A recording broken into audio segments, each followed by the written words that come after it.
할렐루야. 인사합니다. 주님을 사랑합니다. 은혜 많이 받으세요. 은혜 많이 받는 시간이 되길 주님으로 축원합니다. 작년에는 주일과 성탄절이 같이 드려졌죠. 근데 오늘은 내일이 성탄절이 오늘은 전야제입니다. 이 성탄절이라 그러면 우리를 구원하기 위해서 이 세상에 오신 예수님의 탄생을 기념하는 날이죠. 여러분 학창시절 과연 성탄절을 어떻게 보냈습니까? 분명 제가 중고등학교 시절 때 성탄절과 지금의 성탄절은 많이 바뀌었다는 것을 알 수 있습니다. 제가 중고등학교 시절 성탄 이브 날 주일학교 중고동부가 성탄 발표를 가지게 되죠. 저녁 때 한 달 전서부터 부서별로 합창과 성극 등을 준비하여 성도들이 모인 자리에서 그 발표를 하게 됩니다. 정녕 실수를 하기도 하고 오히려 그 실수가 성도들에게는 또 기쁨이 돼서 박수를 더 받을 수 있는 그런 모습이 됩니다. 근데 실수를 하게 되면 굉장히 창피하죠. 근데 그것도 다 성도들은 어떻게 여기냐면 귀엽게 그리고 행복을 주는 그런 자리가 되는 것을 보게 됩니다. 칸탄타나 그 외에 이 찬송을 발표할 때는 이 잘하는 사람이 곳곳에 배치돼서 그들은 음을 잡게 되면 옆에 있는 사람들은 그 음을 따라서 가지요. 근데 그 잘하는 사람의 음이 들리면 어떻게 돼요? 다른 사람도 다 틀려요. 근데도 불구하고 그 누구 하나 왜 그걸 틀렸어? 그렇게 말하지 않습니다. 그냥 그대로 행복해하고 그대로 잘했다고 박수갈채를 보냈던 그런 시절이 생각이 납니다. 이제 밤이 되면 한밤이 되면 이제 부서별로 사역자들을 대동해서 뭘 나가죠? 새벽송을 들었던 기억이 납니다. 저도 전도사 시절, 부교육자 시절에 이 중고동부 내지는 청년들을 데리고 새벽송을 다녔던 그런 기억이 납니다. 새벽송을 돌다 보면 푸대자루가 있죠. 푸대자루에 그 새벽송을 받았던 집들에서 선물을 거기에 넣어줍니다. 사탕 봉지, 초코파이, 여러 가지 먹거리들을 이제 그 후대 속에 넣어주지요. 그러면 그 새벽송을 다 마치고 돌아오면 그걸 가지고 선물을 꾸립니다. 그래서 주일 학생들에게 이 성탄절 주일 아침에 그들에게 나눠주지요. 뿐만 아니라 이 중고동부 청년들은 이때가 허가난 무슨 날인 줄 아세요? 외박날이죠. 외박. 그래서 교회 곳곳방에서 올라이트를 하는 그런 시간들을 가졌던 기억이 납니다. 그 밤에 신눈이라 내리면 오늘처럼 신눈이라 내리면 무슨 크리스마스? 화이트 크리스마스가 되는 그런 날이 되기도 합니다. 그런데 어느덧 그렇게 즐거웠던 성탄절은 나이가 먹으면서 굉장히 퇴색돼 가는 것을 보게 되죠. 눈이 오면 야 신나다 외쳤었는데 지금은 눈이 오면 어떻게 하죠? 땅이 미끄럽겠구나. 길이 미끄럽겠어. 이 차 운전할 때 참 힘들겠네. 그런 그런 마음이 먼저 들죠. 저걸 또 쓸어야 되나? 뭐 이런 것들. 그럼 뭐가 없어지는 거예요? 동심이 사라지죠. 동심이 사라진다라는 것은 누군가 그래요. 늙어가고 있는 것이다. 여러분 어떻습니까? 그런들 보면 세상이 하얘졌네. 정녕 저 하얀 꽃밭에 나의 첫 발자국을 찍어야 되겠구나 라는 생각을 합니까? 아니면 또 니누이 왔네 그러면서 한숨이 쉬어집니까? 전자라면 아직도 여러분은 동심이 있는 거예요. 그런데 후자라면 내가 늙어가고 있는 것이죠. 근데 저는 전자보다는 후자가 자꾸 생각이 나요. 그러니까 저도 가만히 보니까 이건 나이가 먹었구나 라는 생각이 들게 됩니다. 여러분 어떤 생각이 듭니까?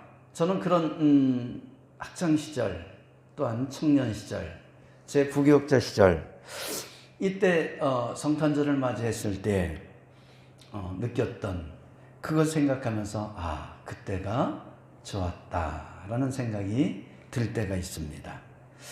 그때가 좋았다. 라떼죠. 라떼는 그랬어. 이런 이미 뭐가 되는 거예요? 꼰대가 되고 있는 거죠.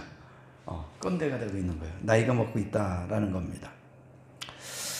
그렇습니다. 세계적으로 성탄절이 되면 많은 사람들이 즐기며 축제의 날을 보냅니다.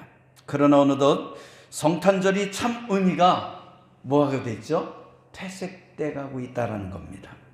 거리의 캐롤송은 사라지고 있어요. 여러분 길 가다 캐롤송 들어본 적 있어요? 어느 순간인가 없어졌죠. 뭐 여러 가지 이유가 있겠죠. 그 중에 하나는 저작권 때문에 그래요. 또 하나는 소음 때문에 그렇다고 합니다.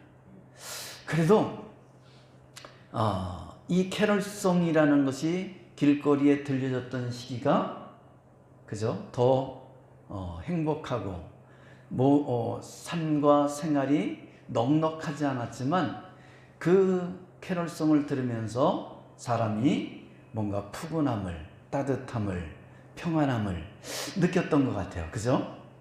그래서 세상이 너무나 갈수록 삭막해지고 있지 않나 그런 생각이 들기도 합니다. 뿐만 아니라 세속인들이 상술에 파묻혀서 이 성탄절이 순수함이 사라지고 있다는 겁니다. 가만히 보면 부어라 마셔라 쾌락과 타락의 밤으로 변질돼 가고 있는 것을 보게 됩니다. 뿐만 아니라 성탄절의 주인공이 누구죠? 예수님임에도 불구하고 정녕 엉뚱한 것이 성탄절을 장악해 가고 있는 것을 보게 됩니다. 이게 왜 그러냐? 세상의 문화가 성탄절을 장악하고 있다는 것은 사단의 영이 성탄절을 짓밟고 있다라고 말할 수 있다는 겁니다. 그래서 우리 성도들은 이 성탄절을 더욱더 주인공 대신 예수를 더욱더 찬양하며 그리고 더 기리고 기념하는 그런 은혜가 있어야 될 줄 믿습니다. 개그맨 노 땡땡이 있습니다. 지난 20일 자신의 인스타그램에서 이런 글을 썼어요. 신나는 연말 무리한 약속과 즐거움 속에 지팡이를 짚고 열심히 다니다가 결국 이 모양이 됐다. 그 사진을 올렸어요. 근데 그 사진의 모습을 보니까 이 노 씨는 링게를 맞으면서 휠체어에 앉아있는 그런 사진을 올렸어요. 뿐만 아니라 침대에 누워 치료 중인 모습의 사진을 올렸습니다. 뭐 하다가요? 신나게 놀다가 이 연말이 돼서 무리한 약속과 즐거움 속에 몸이 안 좋음에도 불구하고 지팡이를 짚고 그 모임에 쫓아다니며 술을 마시다가 그건 뭐 한 거예요? 그만 휠체어 신세를 지고 병원 신세를 지면서 누워서 링거를 맞고 있는 그런 사진을 올렸더라는 얘기입니다. 여러분 뭔가 이 연말 주님께서 이 땅에 오신 이 성탄절이 정녕 더욱더 평안하고 행복하고 그리고 야, 진실로 기쁘다, 이런 모습이 돼야 되는데 그게 아니라 세상의 향락과 쾌락에 빠져서 자기 몸을 망치는 줄을 모르고 살아가는 현대인의 모습은 마치 사단에게 그 발목을 잡혀서 인생을 망가뜨리는, 몸을 망가뜨리는 그런 모습으로 전락되고 있는 것을 보게 된다라는 것이죠. 그래서 우리는 성탄절이 주는 교훈에 대해서 오늘 본문을 기준으로 해서 우리가 생각해 보고자 합니다. 첫째는 큰 기쁨의 소식을 전하는 날이 성탄절이다라는 겁니다. 우리가 10절을 한번 읽어봅니다. 10절 시작. 천사들에게 이르되 무서워하지 말라. 보라, 내가 온 백성에 미칠 큰 기쁨의 좋은 소식을 너에게 전하노라. 그래요. 큰 기쁨의 소식을 너에게 전하노라 라면서 이 천사가 들녘에서 양을 키우던, 양을 치던 목자들에게 나타나서 전하는 것을 볼 수가 있다라는 것이죠. 정녕 이 천사가 처음으로 기쁜 소식을 전한 것은 누구라고요? 목자들이었다는 겁니다. 들녘에서 깨어서 양을 키우던, 양을 치던 목자들이었다는 거죠. 그들은 종교주들이 아니었습니다. 제사장들이 아니었어요. 서기관들이 아니었습니다. 바리새인들이 아니었습니다. 사회적인 지식인과 기득권을 가진 사람들이 아니었다라는 겁니다. 그들은 평소 사람들이 관심받게 있었던 누구였어요? 목자들이었다라는 것이죠. 여러분, 우리가 지금에서야 이 목자들 그러면 뭔가 이렇게 동경의 대상, 그리고 뭔가 이렇게 따뜻한 이미지를 갖지 않아요? 그것은 우리가 그 성화 속에서 예수님께서 양들을 거느리는 그런 사진들을 봤기 때문에 그렇습니다. 그러나 예수님 당시의 목자는 그렇게 동경의 대상이 아니었다는 거예요. 당시의 목자는 천대받고 소외되고 그리고 무시받았던 그런 계층의 사람들이 이 목자였다는 거죠. 정녕 내 양떼를 치는 목자였다면 어떻게 해요? 그래도 풍성하잖아요. 근데 이 당시의 목자들은 내 양떼를 친다기보다는 소유주의 그 양떼들을 대신해서 치고 있는 목동이었다는 것을 우리가 알 수 있다는 거죠. 그래서 이 사람들은 당시 예루살렘이나 도심지에서 멀리 떨어진 광야나 산지 내지는 들판 같은 곳에서 양을 치며 야영 생활을 하고 살았다는 겁니다. 예루살렘에서 진행되는 각종의 종교 행사에는 참석할 수 있어요, 없어요? 참석할 수가 없었어요. 왜? 양들을 지켜야 되기 때문에. 양들을 그냥 내버려 두면 언제 어느 때 이 들개들, 늑대들, 곰이나 사자들이 와서 뭐 할 수 있어요? 해칠 수 있기 때문에 이들은 늘 양들 곁에 있어야만 됐다라는 것이죠. 그렇기 때문에 이들에게 있어서 이런 어떤 종교 행사, 이것은 정녕 그것을 관람하고 구경하고 그리고 그 행사를 즐긴다라는 것은 하늘의 별따기였다라는 것입니다. 그래서 이들에게 이 목자라는 것은 우리가 생각했던 그런 모습이 아니라 가장 천대받고 소외된 사람들이 하던 직업이었다라는 겁니다. 자, 그렇기 때문에 근데 이 천사가 종교 지도자들 내지는 지식인들에게 가서 아기 예수가 이 땅에 오셨다라고 전한 것이 아니라 그 들녘에서 밤을 새우며 양을 치던 소외된 계층이었던 이 목자들에게 나타나셔 아기 예수가, 구세주가, 메시아가 이 땅에 왔다. 구약의 선지자들이 예언했던 그 메시아가 이 땅에 왔다라고 전해 주었다라는 거죠. 여러분, 놀랍지 않습니까? 우리가 이 성경에 보면 또 누구에게 이 복음의 소식이, 예수 그리스도가 이 땅에 온 소식이 전해지냐면 성전에서 기도하고 있던 안나에게, 노인이었던 안나에게 이 소식이 전해지는 것을 보게 됩니다. 다시 말해서 자신의 일에 열심히 최선을 다하고 있는 자에게 찾아와서 그들에게 복음이 복된 소식이 전해졌다라는 것입니다. 여러분, 주님이 이 땅에 오신 목적이 무엇인 것 같아요? 왜 주님께서 이 땅에 오셨습니까?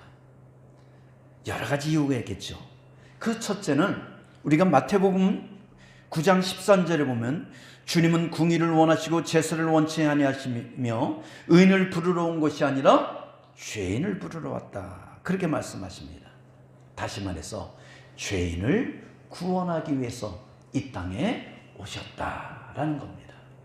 저와 여러분을 구원하기 위해서 이 땅에 오신 줄 믿습니다.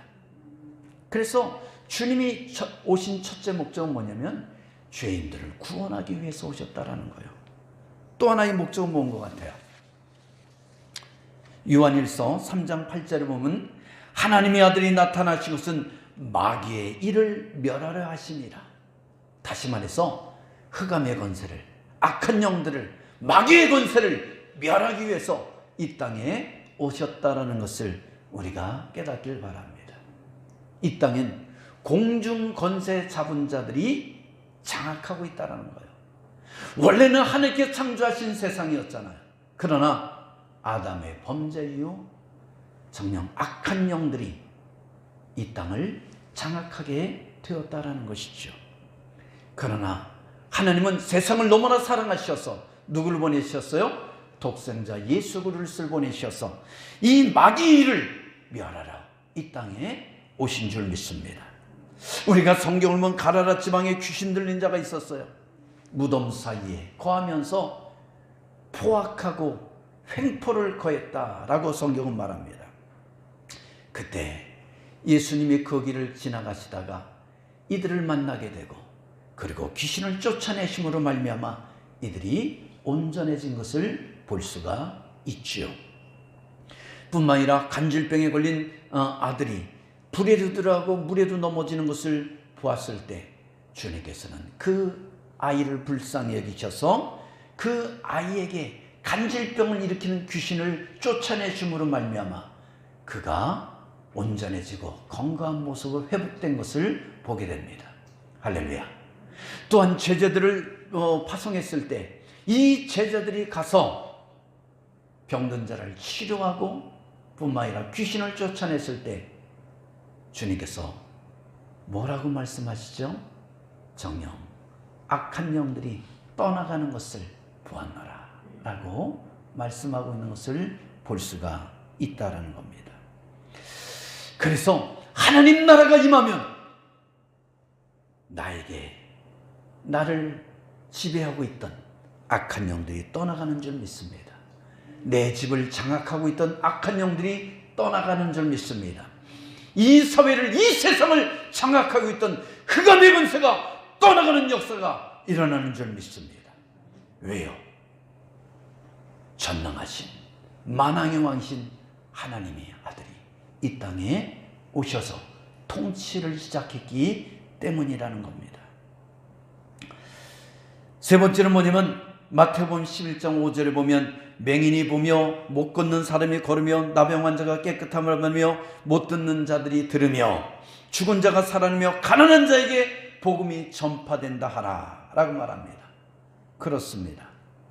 예수 그리스도가 이 땅에 오시면 병든 자들이 치료되는 역사가 일어난다는 거예요. 연약한 자들이, 병든 자들이 정녕 강건해지는 역사가 일어나고 가난한 자에게 복음이 전파된다는 것이죠. 그렇기 때문에 기득권자, 많은 것을 지닌 자에게 이 복음이 먼저 전달된 것이 아니라 가난한 자에게, 소외된 자에게 복음이 증거되었다는 것이죠. 우리나라에 처음에 복음이 들어왔을 때 그 복음이, 이 선교사들이 어눌한 말로, 한국말로 복음을 전했을 때 이 복음을 받아들인 사람들이 양반네들이 아니었어요. 부자들이 아니었다는 겁니다. 누구인지 아세요? 바로 평민과 천민들이었어요. 평민과 천민들이었다는 거예요. 가난한 자들에게, 사회에 소외된 계층들에게 먼저 복음이 증거되었다라는 것이죠. 할렐루야. 그래서 주님께서 이 땅에 오신 목적은 죄인들을 구원하기 위해서 오셨고 마귀를 멸하려 오셨으며 병들고 사회에 소외된 그런 가난한 자들에게 복된 기쁨의 소식이 전해졌다라는 것을 우리가 깨닫길 바랍니다. 그래서 저와 여러분에게도 이 복된 복음의 소식이, 큰 기쁨의 소망의 소식이 우리에게 전해졌다라는 것입니다. 그래서 성찬절은 내가 흥겹게 놀고 먹고 흥청거리는 날이 아니라는 겁니다.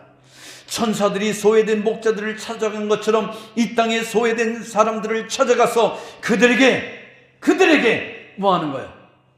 복음을 전하는 거. 복음의 복된 소식을 전하는 것. 큰 기쁨의 좋은 소식을 전하는 것. 이것이 뭐예요? 이것이 성탄절이라는 겁니다. 할렐루야.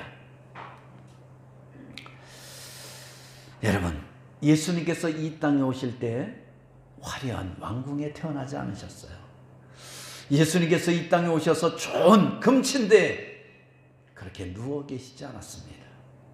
예수님께서 이 땅에 오실 때 여관에, 마구간에 태어나셨고 뿐만 아니라 그가 누운 침대는 마구간의 구유였다라는 것이죠. 구유였어요. 이것은 뭘 상징하는 것 같아요? 예수님은 가장 밑바닥에 있는 사람을 서부터 구원하기 위해서 이 땅에 오셨다라는 겁니다. 정령 부귀영화 권세 누리는 사람을 위해서 온 것이 아니라, 의인을 위해서 이 땅에 오신 것이 아니라 주님은 죄인을 위해서, 가난한 심령들을 위해서 이 땅에 살아가는데 힘드냐, 어려우냐, 배고프냐, 그러나 걱정하지 말라는 겁니다. 내가 너희들을 바라보고 있지 않냐? 너희들을 구원하기 위해서 더 낮은 곳에서 내가 너희들을 만나주지 않느냐? 라고 말씀하시며 이 땅에 오셨다라는 것을 우리가 깨달을 때, 비록 나의 삶이 넉넉하지 못할지라도, 풍요롭지 못할지라도 그 주님의 은혜로 말미암아, 주님의 기쁜 소식으로 말미암아 내 마음이 훈훈하고 따뜻해지는 그런 은혜가 있기를 주님으로 축원합니다. 두 번째는 성탄절이 주는 교훈은 뭐냐? 예수님은 성탄절의 주인공이시라는 거예요. 성탄절의 주인공 누구라고요? 예수님이라는 겁니다. 자, 오늘날 다윗의 동네에 너희를 위하여 구주가 났으니 곧 누구라고요? 예수 그리스도 주시니라 라고 성경이 말하고 있는 것을 볼 수가 있습니다. 자, 그렇습니다. 우리가 11절 한번 읽어볼까요? 시작.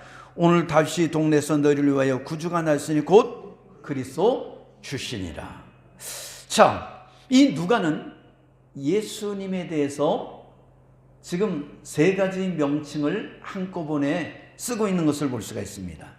예수님을 뭐라 그래요? 구주, 그리스도, 주, 이렇게 동시에 쓰고 있는 것을 보게 됩니다. 여기서 예수님은 구주이시다라고 그럴 때는 예수님은 구원자, 구원하는 자라는 뜻을 갖고 있는 거예요.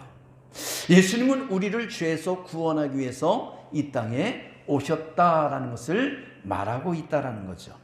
마태복음 1장 21절에 보면 예수의 그 이름의 뜻에 대해서 나오고 있어요. 예수라는 뜻이 뭐죠? 예수의 뜻이 뭡니까?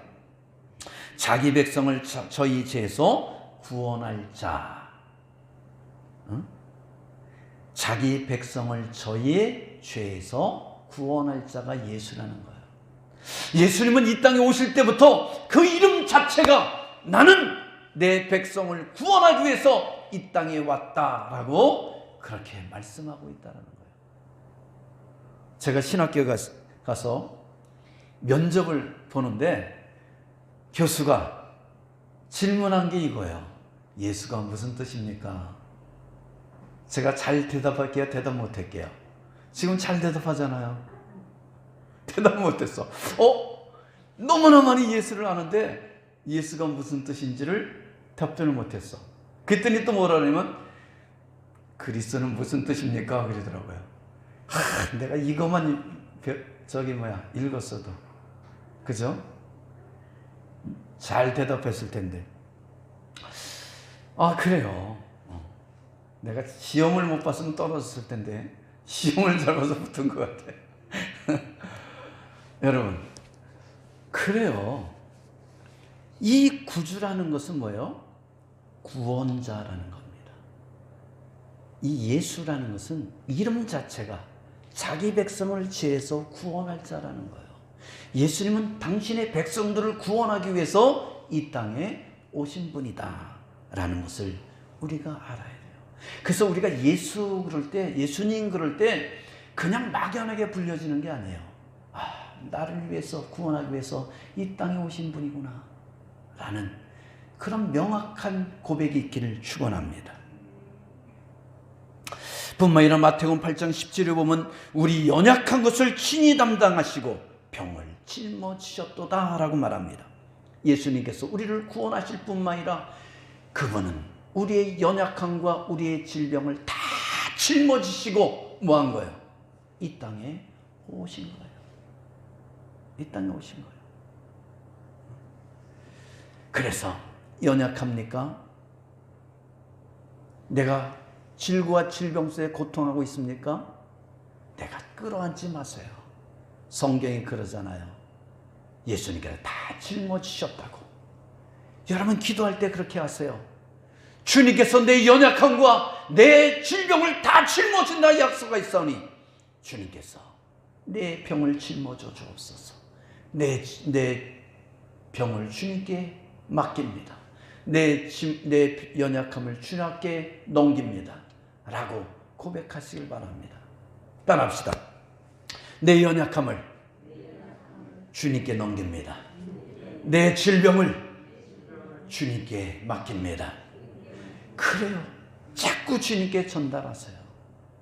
내가 다 끌어안지 말고 그걸 끌어안고 괴롭고 힘들어하지 말고 주님께 맡깁니다. 주님께 넘깁니다. 주님께서 받아주세요. 주님께서 짊어진다고 약속하지 않았습니까? 여러분,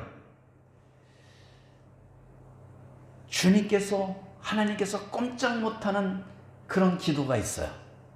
그게 뭔지 아세요? 그게 말씀을 붙들고 기도하는 거예요.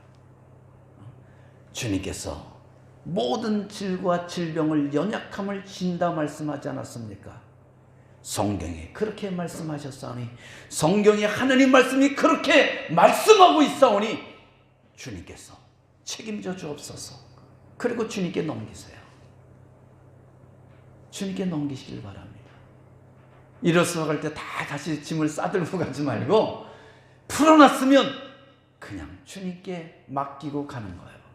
그리고 성령으로 충만해져서 여러분이 살아가는 그런 은혜가 있길 축원합니다. 또한 예수님은 누구시죠? 그리스도라고 말해요. 이 그리스도는 무슨 뜻입니까? 기름 부은 자다. 구약에 기름 부은 자는 세 직이 있었습니다. 3직이 있었어요. 첫째는 왕에게 기름 부었어요. 두 번째는 제사장에게 기름 부었습니다. 세 번째는 선지자에게 기름 부었어요. 예수님은 이 3직을 다 받으신 분이에요. 이 3직을 다 갖고 계신 분이에요. 만왕의 왕으로 이 땅에 오셔서 흑암의 권세를 뭐 하셨어요? 멸하시는 분이라는 것을 깨닫길 바랍니다. 악한 영들이 여러분을 힘들게 합니까? 여러분의 가정을 막 쑥대밭으로 만듭니까? 예수 이름으로 선포하시길 바랍니다. 그때 그 이름이 권세가 있게 만왕의 왕이시기에 그 예수 그리스도의 이름 앞에 굴복하지 못할 그 어떤 것도 없다는 것을 여러분이 꼭 명심하십시오. 그래서 그 만왕의 왕의 이름으로 선포하시길 바랍니다. 그때 악한 영들이 정녕 떨며 떠나가는 역사가 일어나게 될 것입니다. 또한 대제사장직을 맡았다는 거예요. 제사장은 뭐 하는 사람이요? 백성들이 모든 죄를 대신해서 하나님 앞에 제사를 드리는 사람이에요. 예수님은 대제사장이 되셔서 모든 인류의 죄를 짊어지고 십자가에 못 박히며 우리 죄를 그 보혈의 피로 대속해 주신 줄 믿습니다. 그래서 이 땅의 그 어떤 죄라도 주님의 앞에 회개하며 나오는 사람은 주님께서 그 죄를 용서해 주실 줄 믿습니다. 뿐만 아니라 예수님은 선지자이십니다.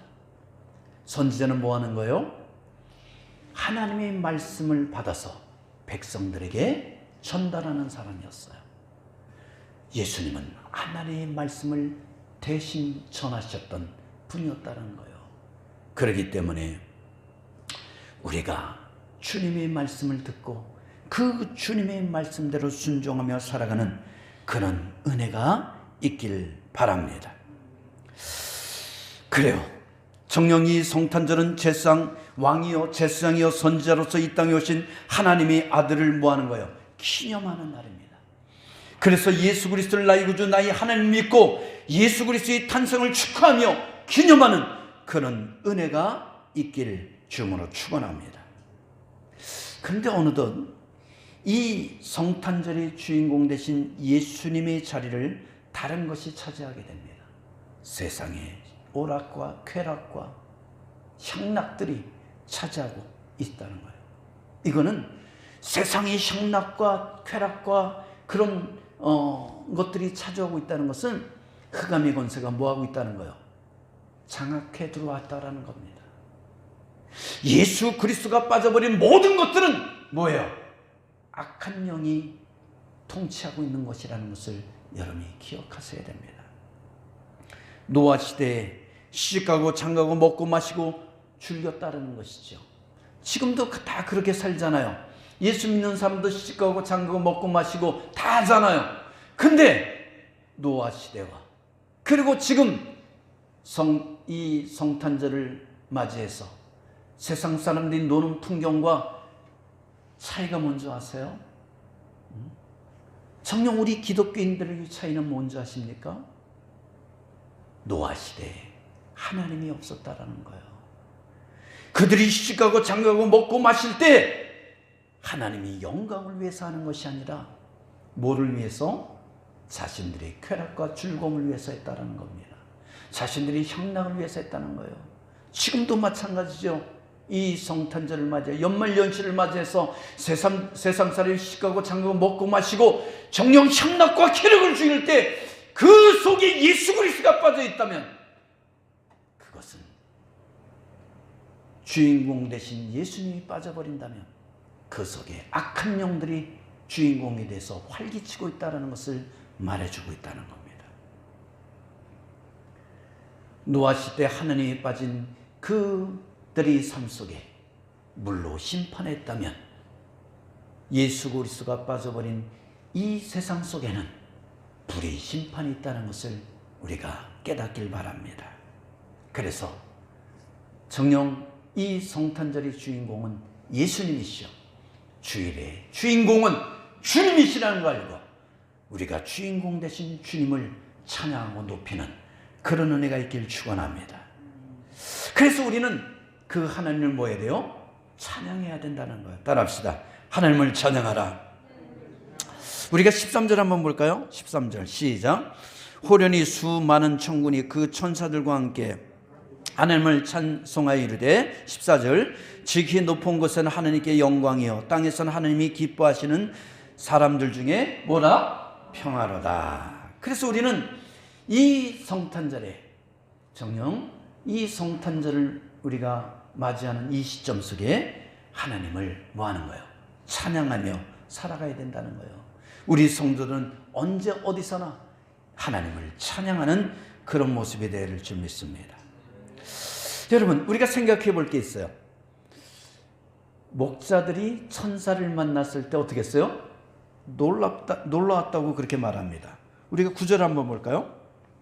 자, 9절 시작. 주의 사자가 곁에 서고 주의 영광이 그들을 두루 비치며 크게 무서워하는지라. 천사들이 양을 치는 목자들에게 천사 하나가 나타나는데 어떻게 됐어요? 놀라 자빠졌다는 거예요. 근데 지금 우리가 13절에 보니까 호련히 갑자기, 그죠? 갑자기 수많은 천군 천사들이 나타나서 하나님을 찬양했어요. 여러분, 천사 하나를 봤는데 기절 축복했는데 수많은 천군 천사를 봤으면 어떻게 됐을까요? 아마 실신 상태에 이르지 않았을까?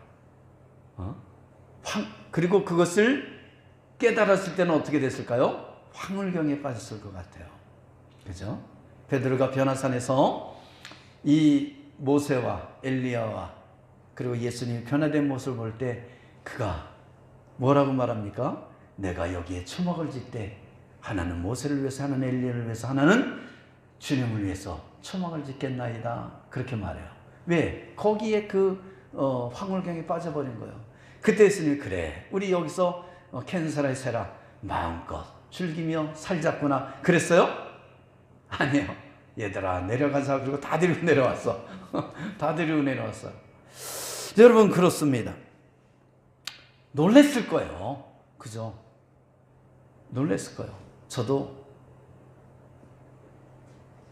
하나님 앞에 기도할 때 처음에 하나님께 저에게 환상을 볼 때 기절하는 줄 알았어요. 환상을 볼 때. 제가 처음으로 하나님께 환상을 볼 때가 고등학교 2학년 때였던 것 같아요. 하늘성 기도원 산꼭대기에서 환상을 봤는데 기도하다가 혼자 기절축풍하는 줄 알았어요. 그 환상을 보고서. 여러분, 아마 이 목자들도 그랬던 것 같아요. 근데 나는 환상을 봤지만 그땐 직접 나타났을 거 아니에요, 천사가. 그죠? 그러니 여러분, 정녕 그러나 주님께서 천사들이 이렇게 하나님을 찬양하는 모습을 보였을 때 이 목자가 얼마나 놀랐겠습니까?